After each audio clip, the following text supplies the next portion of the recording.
listening to the Suave Lover podcast with your hosts, Benjamin Ritter and James Amaro.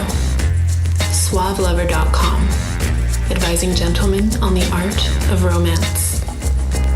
Now sit back, relax, and enjoy today's episode.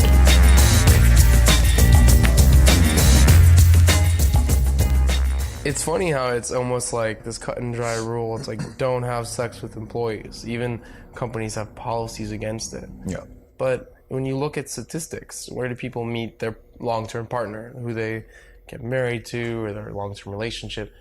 It's all at work. Well, it's like 53%, or is it more? I don't know. I forgot the actual number, but it's high. Yeah, really high numbers, which is normal because you're there with them every day. Familiarity breeds liking. Years and years and years. You know what? You probably can look at infidelity statistics as well, and that's probably work. Why do you think Petraeus hooked up with his biographer? They were hanging around all the time. All the time. They saw each other all the time. They're like, oh, you like what now? Oh, and you have negativity at home. Yeah. Where are you having fun, great, positive times all the time? Yeah. Every day. Sure. And you go home, and the first thing out of your partner's mouth is... What the... negativity. Yeah, right. Of course I'm going to go get drinks with my coworkers. Complain a little bit about home life a little bit. Oh, yeah, you're... Same thing? You can relate to that, can you? Yeah. Okay. Yeah. Oh. It's a dangerous situation.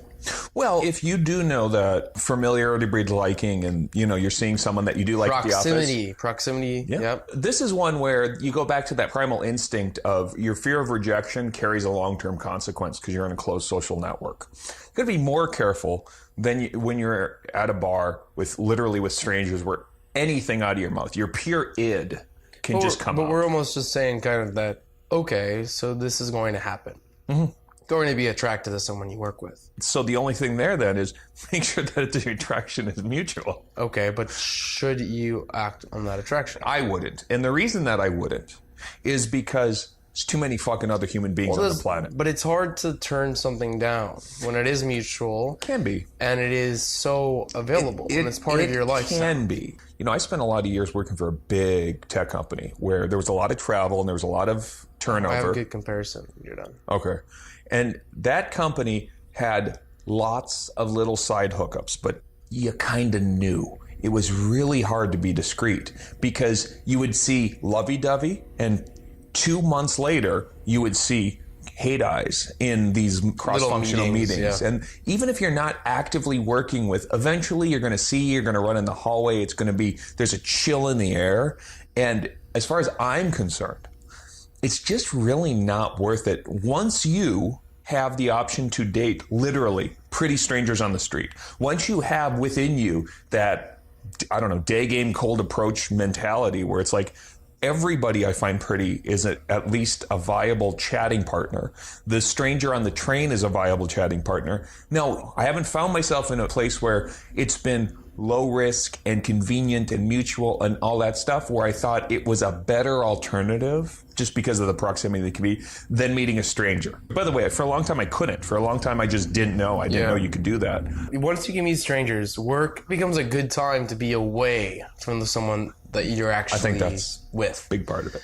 And it's also, if you look at it, it's like having sex with your roommate or the person that lives next door. Right.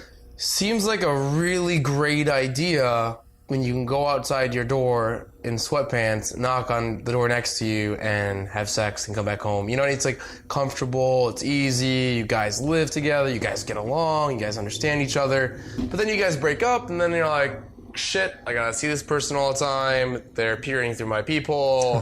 They're sliding notes underneath my door. They know where I live. So it seems like a really great idea when you are attracted to them and they're new. I think that's where it's the hottest because all of a sudden there's the novelty factor. So then you're seeing someone at work, they're beautiful, they're sexy, they're cute, and they come on to you. Yeah. You quit?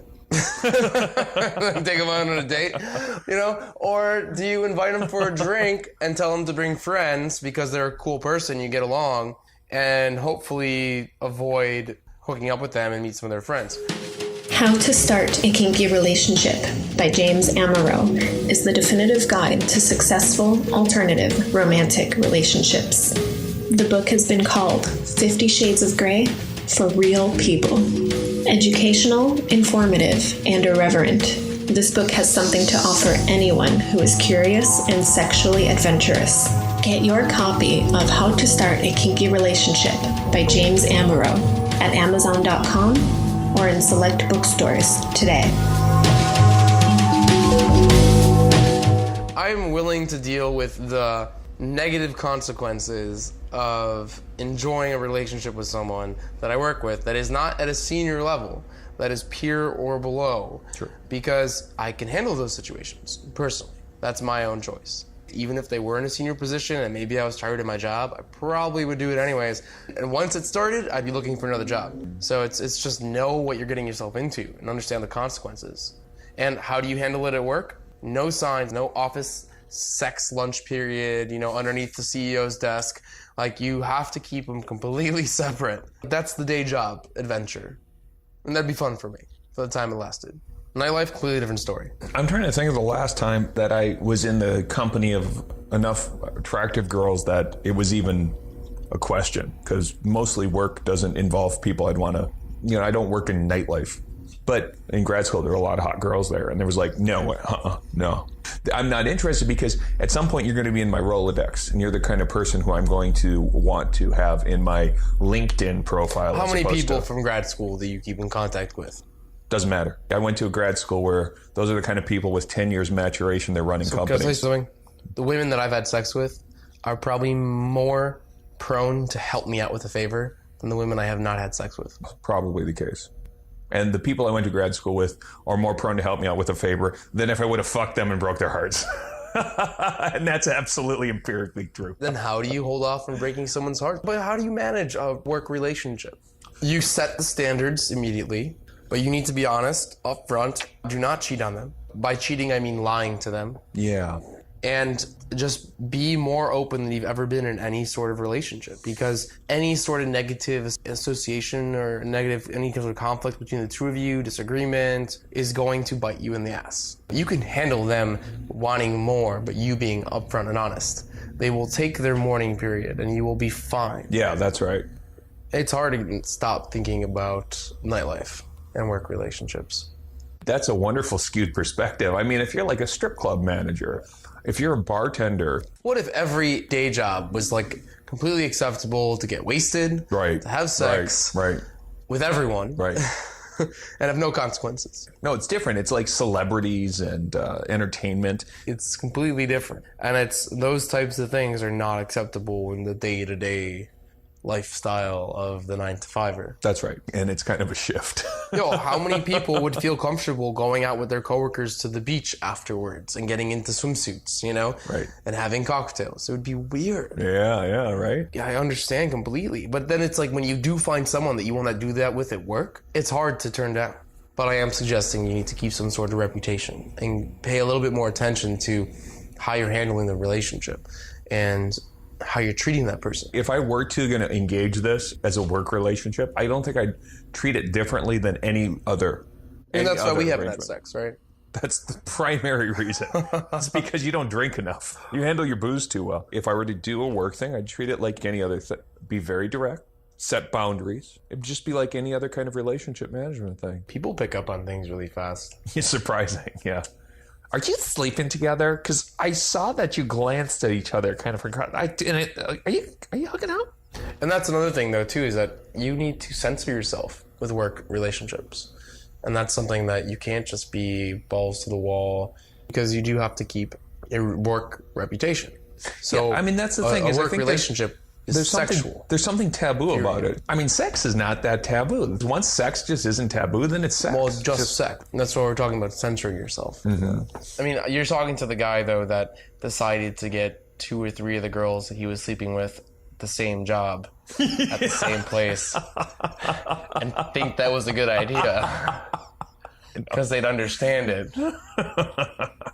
I don't think that it was actually fair to them later on, because I expected them to have a greater understanding tolerance. Yeah. But you need to really respect those relationships, because even though you think that they are at a certain level, that everyone's able to handle it because they understand it's like, you know, what it is, you really always need to take people's feelings into account, especially when it comes to work relationships, because it's one thing to go home and be pissed off. It's another thing to have to focus on work and be pissed off. And so if you are in a work relationship, you just need to be very respectful of that person.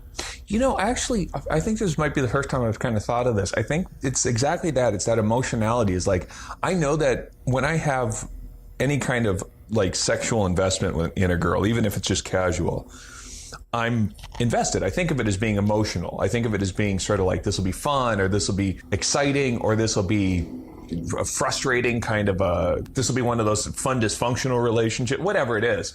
But when I'm working, when I'm doing anything for money, I really need clear-headedness. And to be focused. Absolutely that. And I don't think that I've really kind of thought about it too much. I've just kind of taken it for granted that, oh, emotional stuff is home stuff. It's social stuff. But that crazy shit that you deal with, the drama of, you know, be with someone or miss someone or wanting to be hot for someone, I probably compartmentalize the hell out of it. Where, like, when I go into work, either I, you know, put on jeans and a shirt or put on a suit or whatever it is, and I go into work, I do work. I like go into this work mode where I'll maybe a little bit of my normal sort of snotty kind of sarcastic self, but I'm also really careful not to make off-color innuendos or to say the kind of really free associative shit. I mean, I'm filtered. I don't say the same free associative nonsense that I would say when I'm out with friends or if I'm writing or whatever. I try to filter a little bit, and when I don't filter, I actually don't care for that. I don't care to come across as being this kind of random, loose cannon kind of asshole in the work setting, more than anything because I don't think it actually does me any good. I don't think it pays me.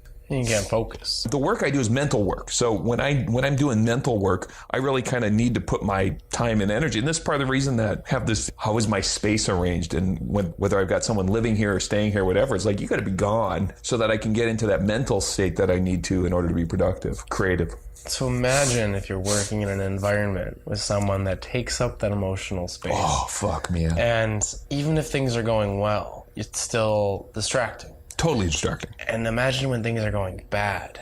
It's all the worst. That's right. Like, you're really putting your job at risk, not because you're fighting in public, because you're mentally distracted. Yeah. And you're really merging those two worlds that you try to keep separate. I don't think I've really just thought hard about this. I've just been like, okay, well, there's other people and you don't got to do stuff at work. But I think that's probably more than anything, not so much you're going to fuck someone and you're eventually not going to see them anymore, or they're not going to like you. But that's fine. That's you can live with.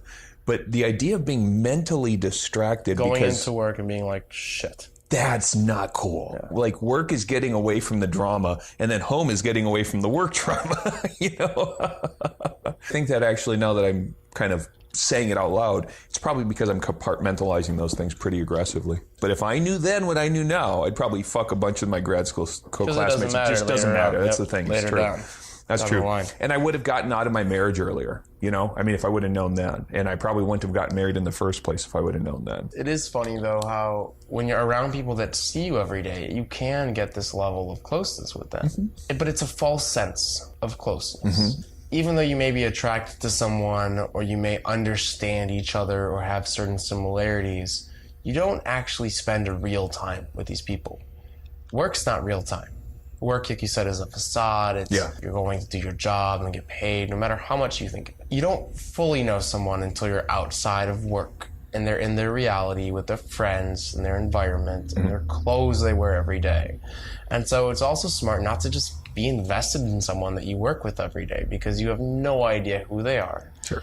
And it's going to take you. Let's say you work with someone for 2 years, you have a crush on them. It'd be idiotic to think that you know them after 2 years. And that's scary, because it's very easy to become invested in someone that you think you know. The ideal person that you've developed in your mind. That's what a crush is so fun about. I mean, that's what a work crush is. Crushes allow you to imagine, to project, like you say, to fill in the details with who knows what. And then you don't got to ruin it by actually getting to know that someone is just yet another asshole, another bitch. But then what happens if you act on your work relationship, your ideal crush? I understand. That's that can be disappointing. It can be disappointing, but then it has the after effects of affecting your job. If you know how you are, if you can't deal with those types of things, if you can't focus at work, if you've ever had a bad breakup and haven't been able to do anything, you're putting your job in jeopardy. Yeah, and you have to understand that. That's just do it because you're ready to quit. Do it because you hate your job. Do it because you can handle it. Those are plenty of good reasons. Here's the reason I wouldn't do it. I tend to be a mind worker. I tend to have seen some ugly relationship blowback. So I'd be like, oh, well, I'll go to the social marketplace. I'll stay up on Friday, Saturday, maybe Sunday fun day. Stay out late if I got to do it then. Man, Sunday fun day has been... It's been good. Intense. Yeah? Yeah, it's been great. The Essentials by Benjamin Ritter is your concise manual for life improvement and success with women. The Essentials has been called a straight-to-the-point lesson in the lost art of being a man. Packed with insights, this book will transform the way you think about dating and relationships. Get your copy of The Essentials by Benjamin Ritter at Amazon.com or in select bookstores today. Even though I enjoy my job, I meet higher-ups every day. Sure. I have a great job, but I don't dress to the nines for it. I wear a shitty button-up, shitty pants, roll up my sleeves, shitty shoes. That'd be I would never give that advice to someone that I know. I would the advice that I know that you need to give to someone is dress to the fucking nines when you go to work, because you're gonna meet people on your lunch break. You're gonna meet people after work. Go out after work for a quick drink. Look good. Care about your presentation. That's the number one rule. And it's like when you go to work, you need to be prepared to meet someone that you're going to start having sex with. It may not be people that you're working with, but that's the perception that they're going to have of you at work.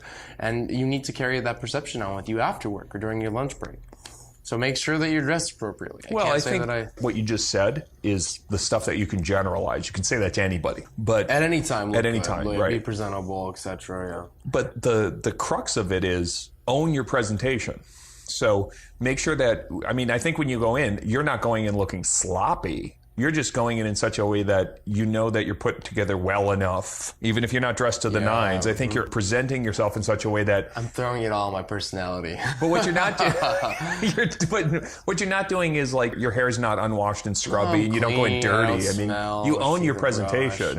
You're very comfortable with the present, which is why I can go in jeans and a t-shirt to a lot of the work that I do, because I'm doing work that is jeans and a t-shirt appropriate. But just to be clear, when I get in front of a board, I put on a shirt, I put on a tie. I think the default advice is dress a little better than the room. But in general, don't undermine yourself by failing to pay attention to your appearance. Don't dress wrong.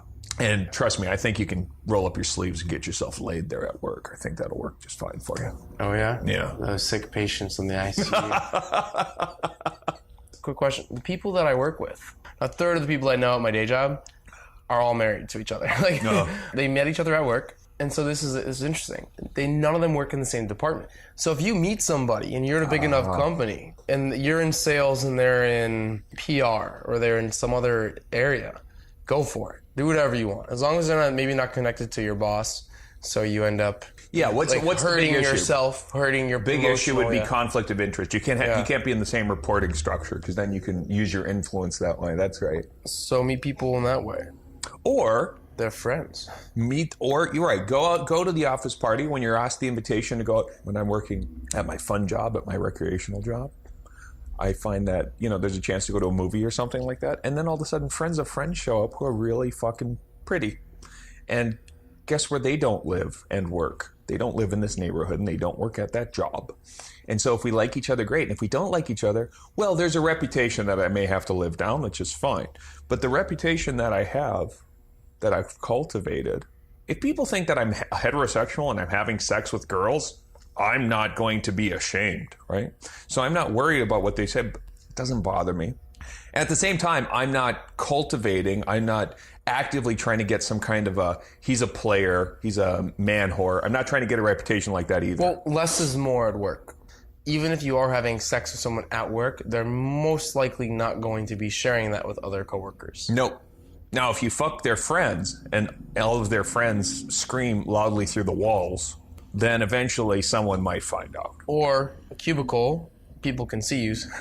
They can peer over the walls. That's why I always get a cubicle with a door on it and a muzzle. And a muzzle. A gag. That helps. A ball and gag. That's right. I do agree with, you do have to always second guess who you're going to have sex with, just because the value of their friendship, unaffected by your sexual relationship, past, history, current, it could be more valuable. When I'm out and I'm with people that I've had sex with before, there's some people that can handle it, there's some people that can't handle it. There are some social circles that get dismantled because of the previous sexual relationship, and so like if I could be with those people out and have a connection with their social circle as well, like without having sex with them, then it could have been more valuable. And there are a few people that are like that. So that's cool. You probably handle it better. Without exception, if I'm getting paid, I don't want to fuck. I don't want to taint that, because there's no way that I'm going to mix money and fucking. Sometimes there's a revolving door where you work, though. That's true. And like nightlife or those deals, or where it's very transactional, I suspect it's different because in the sense you're being paid to be in a social group. And a lot of times as well, those types of nightlife positions, you're surrounded by previous sexual partners, potential sexual partners, future sexual partners. I'd err on the side of caution and anchor the phrase having sex with coworkers to an office romance, not to living life as a bartender. I mean, the idea of fucking a coworker is a little more in the office romance space than... Yeah, I agree. Having sex with a coworker in an office space is much different. Yeah. Completely different topic than having sex with a and bartender. However you work, it's amazing to me how much the nightlife industry, the entertainment industry in general, is neglected as an industry, because so many fucking people make their living after hours or not hours or whatever. The rules don't apply. And the rules are very different. Very different. What's sexual harassment at a bar? You work at Hooters. I think your boss getting pissed off. I think your boss has to throw you in the back of the fucking car before it's sexual harassment. It's uninvited sexual harassment. It's exactly what it is. It's uninvited. That's right. And you could say all sexual harassment is uninvited, but there's the level of how I act towards someone sexually at work for myself is different because I have different values. But for a variety of people, it's how far can I push this person? And a lot of times it's pretty fucking far. Like there's very rare to find someone that doesn't promote be sexual towards me, even if they're in a relationship.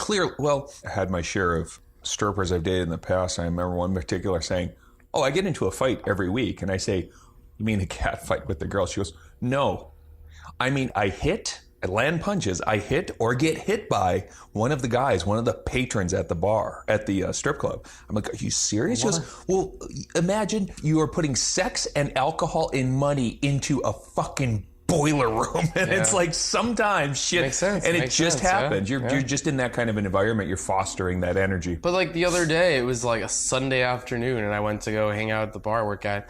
And one of our new bartenders thought it would be funny to go behind and kiss one of the servers. You're right, that kind of shit. And I watched her, and she freaked, not to him, but internally. She cringed and got really uncomfortable. And I went to him you need to be aware of how you affect people and learn what's acceptable and not for each person. That was unacceptable. Don't do that. And that's why I have certain boundaries and certain values, and I can make jokes and be funny. But my level of physicality with my coworkers is only when it's invited. Should we call it highly calibrated? Highly calibrated. Right. Well, you have to be in that environment. Sure. Yeah, but how do you calibrate? Well, that's fucking hard, isn't it? I mean, I remember distinctly, I'm not a hugger, I'm not a toucher, I'm not a handsy kind of a person. That's weird. When you go to hug someone and they wanted to shake your hand, or they go to shake your hand, or they go to hug you and you just want to shake their hand. I don't know who I think came from pickup stuff or calibrating stuff. It was an exercise in figuring out how long I could be uncomfortable. Put your hand on a girl's shoulder and just leave it there too long until she made you or walked away or whatever. And you learn to calibrate that stuff pretty quick if you're a grown-up. It's amazing what you can get away with, because you look at bar backs. Watch a bar back navigate through the room, and they kind of just intuitively know you can touch the arm, you can touch the back, You can move people, because barbacks clear space all the time. They got a rack of dishes and they move people the fuck out of the way. They clear a room. So they know how to get people out of their way without being threatening. But they are actually moving people out of the way. They're not grab-assing at all. And they spend the whole night touching people. And so you start paying attention to people who are professionals at handling people. Security guards. Security guards move people en masse, and they're not getting a handful of tit. And they know it's because they're aware of it. It's not because they're magically, spontaneously not landing. You have to be. It's like when I walk through the bar, I'm not back to the hand on the small of the back instead of the front of the hand. You know what I mean? It's like you do certain things that aren't as sexual, even though you're being physical. That's right. Until you calibrate, until you're getting a little playful responses, and then whatever. Then you've got all the fun escalation things. But here we're talking about specifically avoiding a lawsuit. I think automatically you need to have a boundary. I'm social with people, like in small instances, so they still like me and they still think of me as a really funny, fun guy. But I'm at work to work, and then I am out of there. And it's hard when people work full time, though, and that's the only thing they do. And I get that a lot. A lot of the coaching I do, and I think we probably are. Well, we recommend to meet people at work in a way, like, expand your social circle from people at work. Use them as a starting point. Use your daily routine as a starting point. When you go out for lunch, meet people, things like that. And don't close yourself off. Well, there it is in Chicago. Go to work naked. Go to work on the train. So take the CTA or the bus or the metro and take out your earplugs and run the risk of interacting with other human beings. And I know that the weird guy talking on the train, you don't want to be that guy. Yes, you do. No, you do. Yep. You know what's so weird? This is your conversation opener to the pretty girl who does have earplugs in. You tap the ear, like get her attention, tap the ear. She'll take the earplug out and you're like, you know what's so weird? Like nobody's talking to anybody. Even now here, I'm pretty sure I'm violating a CTA rule. I feel like we're in an elevator 20 on the way to my commute. I keep waiting for the elevator music to start. Yeah. There you go. Get her to laugh. Right there. Bring it up. And then bring out the situation. I have about 30 seconds, 5 minutes, 10 minutes, 15 minutes, so you have to get off the train. Yeah. Right? Give your time limit. Yeah. And then just have a conversation. Chat. And she probably is going to take that commute every day. Yep. And if you like each other, that's great. You'll arrange to see more of each other. And if you don't like her, where do you get off? Give me your phone number or whatever, etc. And she doesn't work with you, so you can have sex with her. Until you find out that she's the new employee who you now have a harassment lawsuit coming as a result of merely talking to on the train. Interns are perfect. That's how it works. They're out of there in 6 months. You have been listening to the Suave Lover podcast. Visit suavelover.com to become the kind of man that women crave.